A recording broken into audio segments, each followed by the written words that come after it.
Teman-teman dimanapun berada, pada tanggal 2 Agustus 2020 kemarin, belum semua warga gereja bisa beribadah ke gereja. Hanya anak-anak muda yang bisa datang bergereja.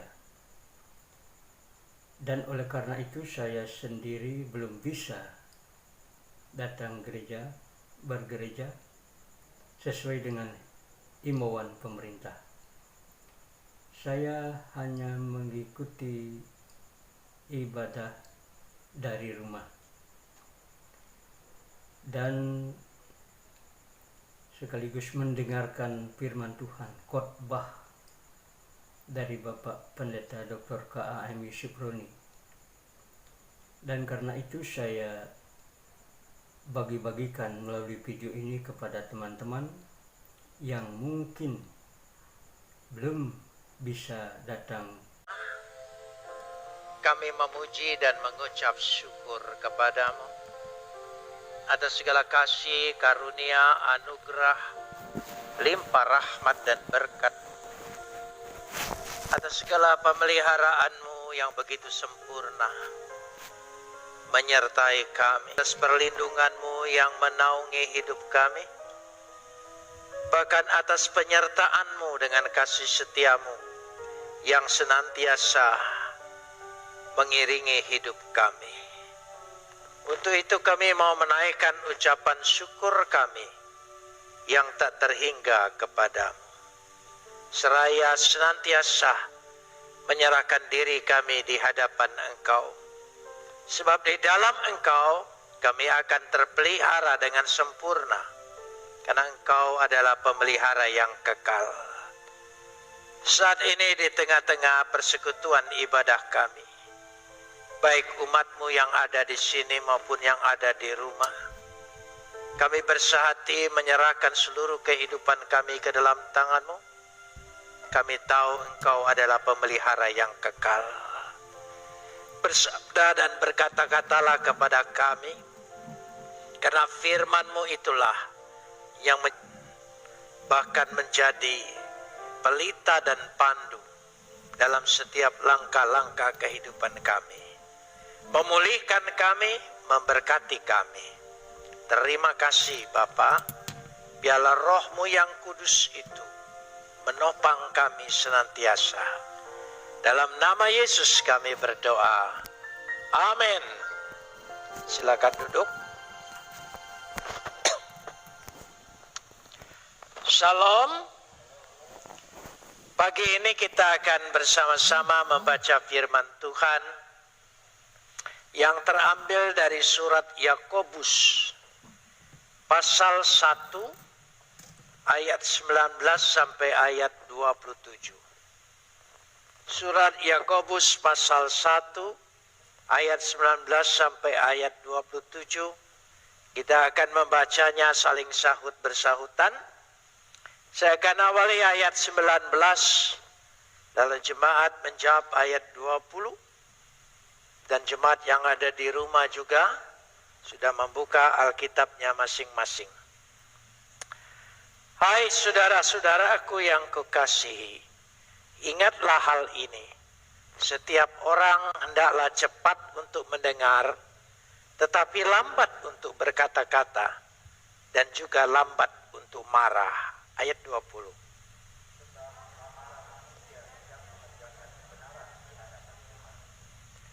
Sebab itu buanglah segala sesuatu yang kotor dan kejahatan yang begitu banyak itu, dan terimalah dengan lembut, lemah lembut, firman yang tertanam di dalam hatimu, yang berkuasa menyelamatkan jiwamu.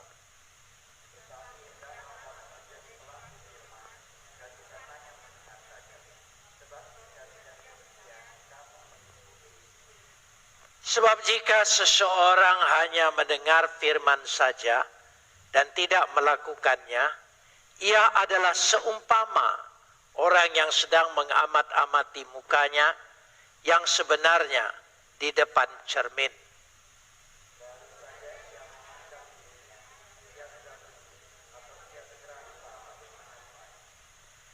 Tapi barang siapa meneliti hukum yang sempurna, yaitu hukum yang memerdekakan orang, dan ia bertekun di dalamnya, jadi mendengar untuk melupakannya, tetapi sungguh-sungguh melakukannya, ia akan berbahagia oleh perbuatannya.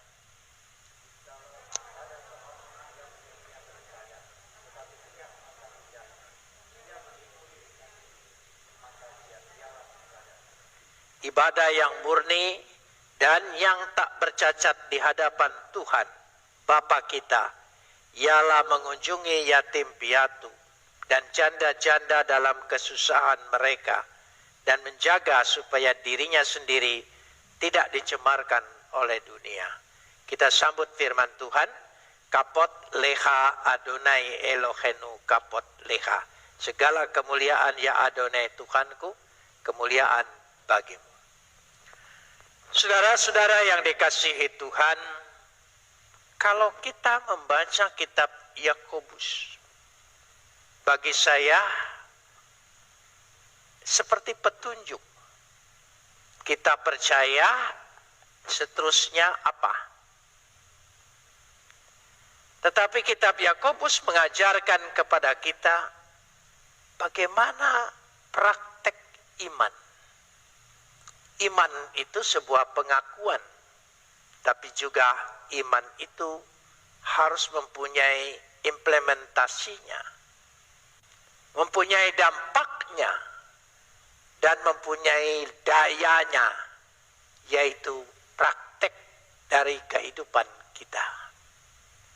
Surat Yakobus begitu indah menunjukkan hal ini, sehingga saya ingin mencoba bersama-sama. Ada 5 poin praktek iman yang diajarkan dalam perikop bacaan kita ini. Yang sangat sederhana, yang sebetulnya memang sungguh-sungguh itu adalah kehidupan kita. Yang pertama saya ingin bicara tentang pengendalian diri. Pengendalian diri. Kita ini senang mengendalikan orang lain. Baik itu di kantor, dalam pekerjaan, dalam pergaulan, kita senang mengendalikan orang lain. Tetapi herannya, kita sendiri tidak bisa mengendalikan diri kita sendiri. Alkitab mengajarkan bagaimana kita bisa mengendalikan diri kita sendiri. Di ayat ini dengan jelas sekali, yaitu pada ayat yang ke-19, kalau saya lihat ayat 19 dan 20, berbicara tentang pengendalian diri. Sebetulnya dalam teks aslinya, ada satu kata yang sangat penting yang mengawali kalimat ini. Barangkali kata ini hanya diterjemahkan di dalam bahasa Indonesia, ingatlah hal ini. Tapi kata yang mengawali daripada kata ini dalam bahasa Yunaninya adalah iste. Iste. Iste itu lihatlah dan ketahuilah. Jadi bukan hanya ingat, tapi lihatlah dan ketahuilah. Kalau disuruh melihat, itu sebuah praktek.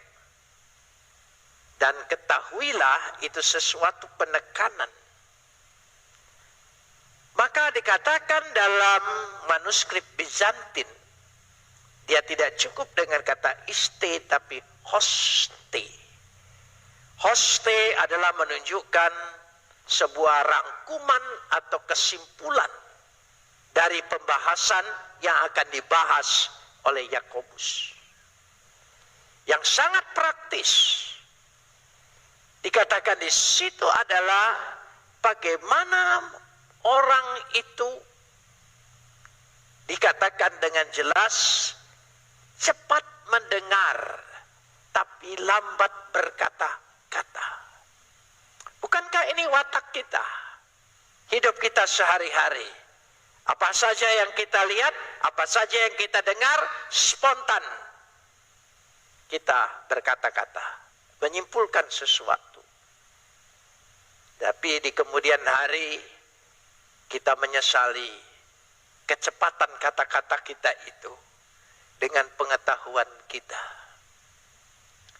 Sebab dikatakan di situ sebetulnya harus lebih cepat mendengar daripada berkata-kata. Karena mendengar mengetahui dengan benar. Jadi memiliki pengetahuan. Kalau kita cepat berkata-kata, lambat mendengar, kita seperti orang bodoh. Yaitu tidak punya pengetahuan dan kita tidak ketahui sebenarnya, lalu kita berkomentar. Tapi inilah yang terjadi di tengah-tengah masyarakat, di tengah-tengah kehidupan kita. Apakah kita akan meniru seperti itu? Yakobus mengajarkan dengan jelas sekali, coba kita praktekkan, kita kendalikan diri kita. Yang paling kecil kita kendalikan adalah perkataan kita, mulut kita. Maukah kita mengendalikan untuk berdiam diri dulu, mendengar lebih banyak dulu, baru berkomentar.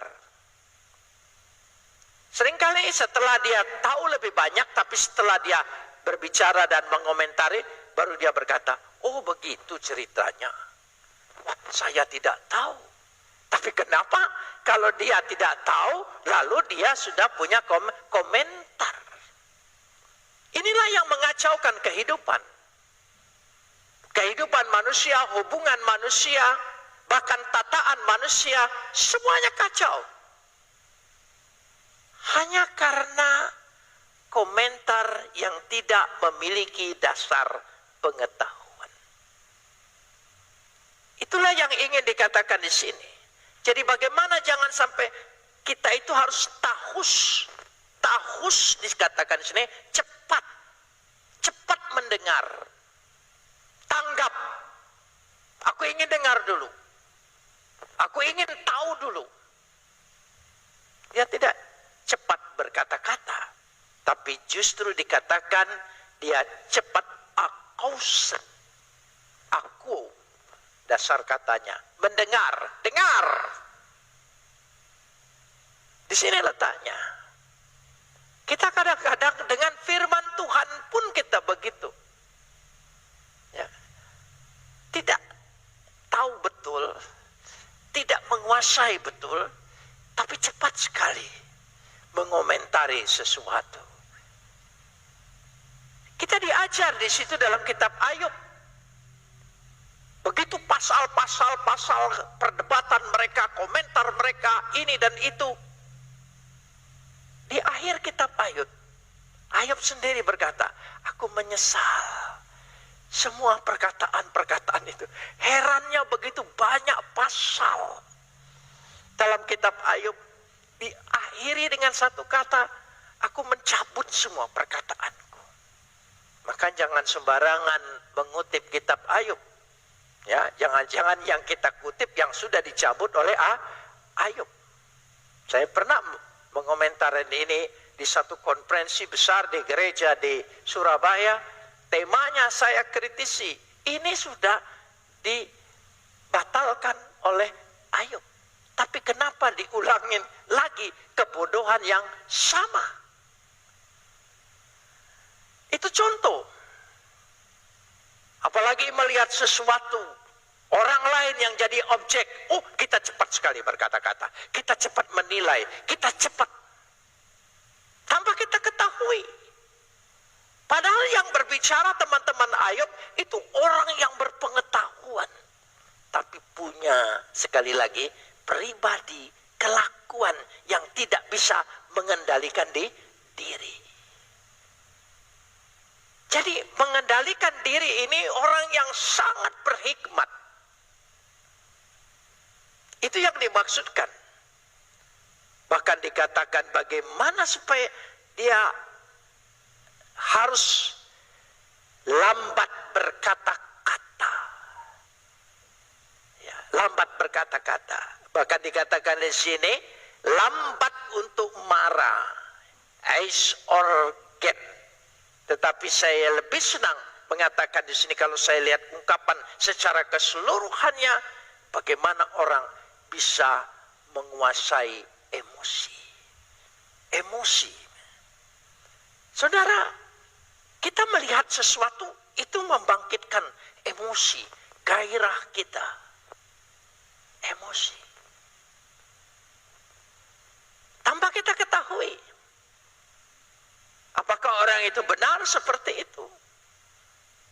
Makanya banyak hidup orang dirusak oleh banyaknya, cepatnya berkata-kata. Apalagi di dunia sekarang, dunia sosmed yang begitu bebas. Ini tanpa terasa ini merusak watak kekristenan. Watak kekristenan. Ciri kekristenan itu. Kristen itu bukan hanya sekedar pengakuan identitas baptis gereja, bukan. Tapi nanti kita lihat di sini. Firman Tuhan itu membentuk pribadi kita. Watak sifat dasar kita. Itu firman. Bukan hafalan. Itu firman. Sebab dikatakan emosi manusia itu tidak mengerjakan kebenaran di hadapan Tuhan. Gairah seperti itu tidak. Itu yang dimaksudkan di sini. Sehingga kalau kita lihat bagaimana pengendalian itu satu poin dulu. Mari kita coba mengendalikan diri kita untuk lambat berkata-kata tapi cepat mendengar, mencari informasi lebih teliti, lebih tekun sebelum mengomentari. Ini penting. Saya juga kadang-kadang ngelihat ya orang mengomentarin sesuatu status, dia mungkin hanya baca sepintas, nggak meresapin dulu apa yang dimaksud, apa yang dituju, apa yang dimaksudkannya. Jadi ketika baca komentar itu saya lihat bodoh, orang ini bodoh. Jadi sangat bodoh. Jadi kebodohan dipamerkan di dunia sosial media. Emosi. Dari situ letaknya. Yang kedua, kita ingin bicara bagaimana pembuangan dan penerimaan. Kenapa saya mengambil istilah ada yang dibuang, ada yang diterima. Kenapa tidak diterima dulu baru dibuang? Sebab saya melihat hidup ini, diri kita sendiri, saudara, kalau kotoran itu tidak dibuang, maka kita tidak sehat. Apapun yang kita terima, percuma. Tidak menyehatkan. Maka pembuangan itu lebih dulu yang harus dibuat. Apotemenoi. Buanglah segala sesuatu yang kotor. Supaya hidup kita sehat, rohani kita sehat, spiritual kita sehat, karakter kita sehat. Ada sesuatu yang harus kita buang. Bukankah dosa itu sifat dasar yang nempel pada manusia sejak dia dilahirkan di tengah dunia ini? Yang harus dibebaskan, dimerdekakan. Karena itu Kristus mati buat saya dan saudara. Dari situ letaknya. Baru nanti kita bisa punya penerimaan. Desasti. Baru bisa. Itu namanya sirkulasi. Sirkulasi rohani, sirkulasi kehidupan, sirkulasi karakter. Terlalu lama kita hidup dengan karakter yang tidak berkenan di hadapan Tuhan. Bagaimana yang baru akan datang membentuk kita? Desaste itu tidak bisa sebelum ada apotemenoi. Dibuang dulu baru diterima. Buanglah segala sesuatu yang kotor dan kejahatan yang begitu banyak, baru terimalah. Coba lanjutkan. Terimalah dengan lemah lembut firman yang tertanam di dalam hatimu. Firman yang tertanam dalam hatimu. Saudara, kalau kita baca firman yang tertanam dalam hatimu, kayaknya ini rohani. Tidak demikian. Saudara, firman yang tertanam dalam hatimu, ya, perasa yang ada dalam bahasa aslinya teks Yunani di dalam hatimu tidak ada. Coba, firman yang tertanam itu saja, dalam hatimu tidak ada. Tapi ini lebih hebat sekedar dalam hati. Sebab banyak orang firman Tuhan terima dengan hati, emosi, terharu. Oh iya, benar. Seperti itu kan? Tapi bukan itu maksudnya. Ya. Dikatakan di dalam hati yang tertanam, emputon logon, firman yang tertanam. Emputon logon, firman yang tertanam. Saya komentari terjemahan Pesita. Terjemahan Pesita itu dalam bahasa Aramik, ya, diterjemahkan begini. Dan sifat bahyanan, dan sifat bahyanan. Dan sifat bahyanan artinya ditanam di dalam watakmu, sifat dasarmu, karaktermu, itu firman. Bukan sekedar dalam hati. Terimalah, buka hatimu, memang betul. Semua sudah menerima, terharu, apalagi sedang dalam susah. Mudah sekali firman Tuhan membawa emosi kita, hati kita, tapi tidak mengubah apa-apa sifat dasar kita. Itu tidak tertanam namanya. Itu hanya menjamah, tapi tidak tertanam. Kata tertanam, makanya terjemahan Pesita lebih tegas, dan sifat bahyanan. Ditegaskan kata tertanam tadi. Firman yang tertanam adalah ditanamkan di dalam watak, sifat dasar, karakter kita. Jadi kalau firman Tuhan itu tidak di situ, dia tidak bisa merubah sifat dasar kita. Tidak bisa merubah karakter kita. Dia hanya mengelus sebentar saja. Dari situ letaknya. Itu yang dimaksudkan dengan emputon logon. Emputon logon. Jadi dengan jelas sekali, itulah arti apa yang dibuang, apa yang diterima. Artinya dia tidak bisa bertumbuh bersama. Hidup yang lama sebelum dibuang, hidup baru tidak bisa bertumbuh dalam karakter kita. Buang dulu hidup yang lama, baru bisa bertumbuh hidup yang baru. Kita tidak boleh jadi Kristen itu sekedar beragama. Tidak. Dia harus berkuasa, merubah, memberikan pembaharuan dalam pribadi seseorang yang sudah menerima Yesus. Amin. Nah, itu penting sekali. Yang ketiga, mari kita kenalin diri kita. Seringkali kita ini tidak kenal diri kita. Padahal kita ingin dikenal dan ingin terkenal. Tapi kita sendiri tidak pernah mengenal diri kita. Ayat ini akan mencerminkan diri kita sehingga kita mengenal, aku sesungguhnya siapa ya? Kadang-kadang kalau orang jagoan sedang marah, dia suka berkata, kamu tidak tahu siapa saya. Bayangkan, dia sendiri tidak tahu siapa dia. Saudara, tapi suruh orang lain tahu. Memang betul, orang lain mudah mengenali diri kita. Sesungguhnya kita itu siapa sih? Tapi kita sendiri tidak kenal.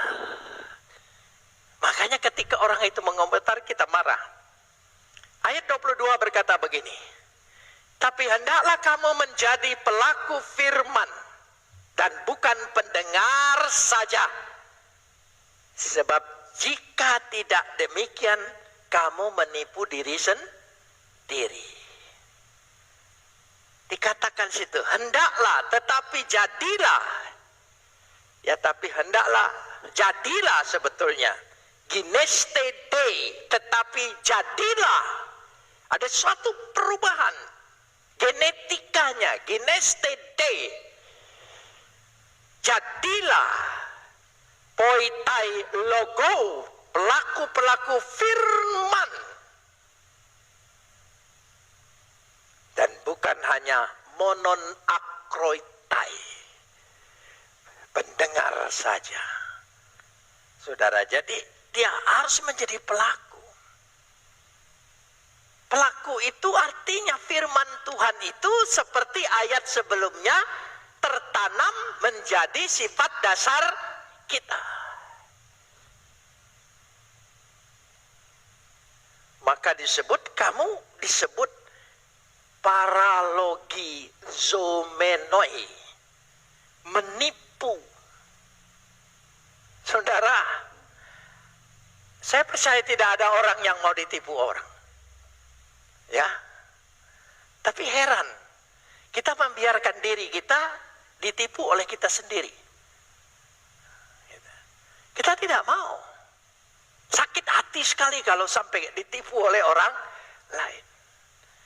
Tapi kita berkali-kali menipu diri kita sendiri, kayaknya begitu sukacita ya. Dari sini letaknya. Disitulah kita mengenal diri kita. Oh, ternyata kalau kita melihat diri kita, aku ini pelaku atau pendengar saja. Itulah diri kita. Itulah diri kita. Dan diri kita adalah penipu. Penipu. Menipu. Yang ditipu mending orang lain. Dirinya sendiri. Heran. Dan itu tidak terasa. Ya. Dikasih ilustrasi di ayat 23 dan 24. Tentang pengenalan ini. Dikatakan ayat 3, sebab jika seorang mendengar firman saja dan tidak melakukan, ia adalah seumpama seorang yang sedang mengamat-amati mukanya sebenarnya di depan cermin. Jadi siapa dirinya? Kan kita bercermin itu ingin melihat siapa diri kita kan? Jadi kita lihat dan kita bercermin. Lalu apa yang kita lakukan? Tidak mungkin kita tidak punya penilaian ketika kita bercermin. Dan penilaian kita menentukan tindakan kita. Ayo. Kalau saudara bercermin dan merasa sudah sempurna, rapi, dan cakap memuji diri sendiri kan gitu. Ya. Pasti saudara bertindak beres. Tapi kalau ada sesuatu, ya bulu matamu atau alismu atau segala macam, masa engkau, oh tidak apa-apa, saudara. Tidak mungkin. Dia pasti refleks ingin memperbaiki. Dia tidak ingin nampak seperti itu. Itu gunanya orang bercermin. Tapi kalau bercermin, lalu keluar, dia kan cermin itu kan bukan foto maksudnya. Jadi kita bercermin nih, kita keluar, kan hilang di situ, tanpa bekas. Jangan-jangan kita baca firman Tuhan sebagai cermin, lalu kita tidak berbuat apa-apa tanpa bekas. Maka banyak jemaat memiliki Alkitab sudah sangat banyak. Baca Alkitab, Bible study, penelaan, macam-macam, semua ada. Tetapi menjadi pelaku yang mengubah dirinya sangat minim. Karena itu ayat 25, bagaimana supaya engkau menjadi pelaku? Ayat 25, engkau menjadi pelaku. Tetapi barang siapa meneliti hukum yang sempurna, yaitu hukum yang memerdekakan orang, ya, bertekun di dalamnya. Maksudnya nomau di sini adalah firman Tuhan itu sendiri. Ya, firman Tuhan itu. Ya, peneliti hukum yang sempurna, hukum yang memerdekakan. Artinya ketika firman Tuhan itu betul-betul dia resapi dan dia tanam dalam hidupnya, dia memerdekakan. Ada sesuatu yang terjadi, ada sesuatu perubahan. Sebab hukum itu menghukum atau memerdekakan. Itu arti hukum. Tidak ada hukum yang tengah-tengah. Selalu hukum itu gandolannya jelas, benar atau salah. Itu hukum. Karena dalam pemikiran orang Yahudi, firman Tuhan itu adalah hukum Tuhan. Maka dia berpikir, itulah yang dimaksudkan. Dan hukum Kristus adalah hukum yang memerdekakan kita. Amin. Kita memperingati kemerdekaan. Tapi apakah sungguh bangsa kita sendiri sudah merdeka sepenuhnya? Ya. Dari apa? Ya dari kebodohan, dari kejahatan, dari ketidakpedulian. Sebab dikatakan di situ, jika kita sungguh-sungguh hukum yang memerdekakan itu dan dia bertekun di dalamnya, bukan sebagai pendengar saja, lalu melupakan, tapi sungguh-sungguh menjadi pelaku pekerjaannya,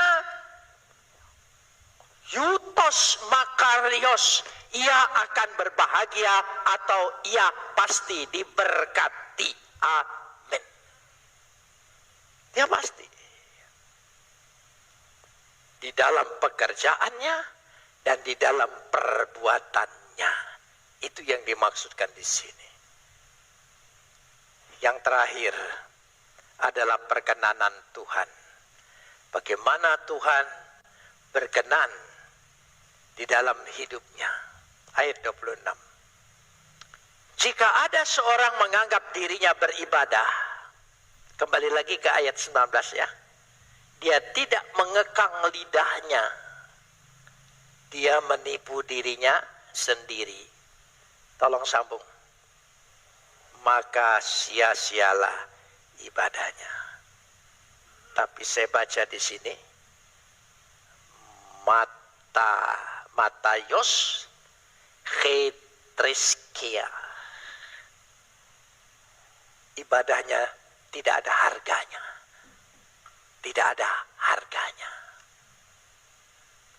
Jadi ibadah, jangan sampai kita pergi ibadah. Oh ini pahlawan-pahlawan iman ini.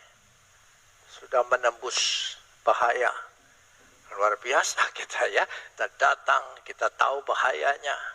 Ini pahlawan iman. Tapi jangan sampai sudah capek-capek, sudah berkorban begitu hebat, tapi tidak ada nilainya. Nilainya di mana? Ibadah itu penting, tapi ibadah itu menjadi sangat penting karena kita melakukan suatu perbuatan setelah ibadah. Itu maksudnya. Bukan mengunjungi orang yatim lebih baik daripada di ke gereja. Bukan itu maksudnya. Artinya kalau tidak ada kesinambungannya, kalau tidak ada kelanjutannya dari ibadah yang gegap gempita di gereja-gereja, lalu tidak ada actionnya, itu sia-sia. Makanya Tuhan menghukum gereja-gereja di dunia ini. Engkau hanya mendengar saja, tapi tidak melakukan, tidak ada gerakannya. Tuhan hukum itu. Tuhan pakai. Ya, Tuhan pakai. Tuhan sekali lagi pakai masalah ini. Sehingga menyadarkan gereja-gereja. Terutama gereja-gereja besar sekalipun disadarkan di sini. Memangnya aku peduli dengan nyanyian pujianmu, dengan tim musikmu yang begitu hebat. Emangnya di surga nggak ada yang lebih hebat? Surga lebih hebat. Tapi maukah engkau apa yang kamu baca, apa yang kamu dengar, apa yang kamu ucapkan dalam puji-pujian, saudara percaya nyanyian itu diberkati untuk Tuhan? Tapi juga dipraktekkan dalam diri kita. Waktu menyanyi, itu mengubah kita loh. Mengubah kita. Saya ada bagusnya nih, sementara lockdown ini. Jadi tiap sore saya punya ibadah pribadi saya. Dan sudah saya katakan lagu yang saya sukai nutup ibadah saya adalah jika jiwaku berdoa, bukan kehendakku yang jadi, tapi kehendak-Mu lah. Kadang-kadang terlintas di pikiran, capek-capek panjang tadi doa, lalu hanya kehendak Tuhan. Kayaknya batal semua ya apa yang saya minta tadi. Tapi Tuhan beri hikmat dalam pencerahan pikiran dan jiwa, hati. Kamu tidak tahu, kehendak Tuhan itu lebih dahsyat, lebih besar dari apa yang kau kehendaki. Yang kau kehendaki hanya sebatas pengetahuanku, tapi yang ku kehendaki aku maha tahu. Saya langsung sedih, iya ya, kehendak-Mu saja yang jadi, bukan kehendakku, tapi kehendak-Mu yang jadi. Nah, puji-pujian itu jangan kita lihat bahwa kata-katanya kan sudah bagus, lagunya sudah bagus, tapi kalau itu tidak merubah karakter dasar kita, kita ngomong apa? Ini penting sekali. Karena itu dikatakan di sini, jadi sikap perkenanan Tuhan itulah yang kita lihat. Yang saya katakan itulah tanda kehadiran Tuhan. Saudara, hadirat Tuhan ada di tengah-tengah kita. Amin. Dia hadirat itu tidak hadir karena rekayasa manusia. Apa karena tim musiknya lalu, waduh, saya tadi sampai berdiri bulu kuduk saya. Itu hadirat Tuhan. Ini uji coba nyali atau apa, saudara? Loh iya, pakai merinding-merinding. Hadirat Tuhan tidak perlu pakai merinding. Hadirat Tuhan hadir karena engkau punya iman bahwa Tuhan hadir di tengah-tengah kita. Imanmu itulah yang membuat dia hadir dan hadirat Tuhan turun di tengah kita. Amin. Bukan suasana. Bukan suasana. Jangan pikir saudara, sekarang orang banyak cari suasana kan? Enak ibadah di sana, suasananya ini kapok dengan COVID-19. Tuhan ajar kalau tidak bertobat lebih lama lagi. Di situ hadirat Tuhan hadir tidak bergantung suasana, tapi bergantung iman. Kita mengimani, ya 2-3 orang berkumpul Tuhan ada di tengah-tengah kita. Amin saudara. Ya, sekarang Tuhan hadir di ibadah rumah tangga keluarga. Saudara merasakan hadir? Ya, tampak merinding kan? Tanpa tim musik yang hebat. Tapi suaramu yang parau itu, yang kita dengar sendiri malu. Ya, apalagi didengar orang lain. Tapi Tuhan senang. Tuhan senang. Dia dibahagiakan. Diberkati. Amin. Loh ini penting sekali. Dari situ letaknya kita harus berserah. Mari kita menjadi pelaku firman Tuhan. Karena di dalam dia hidup kita pasti tenang. Pasti diberikan kekuatan. Amin.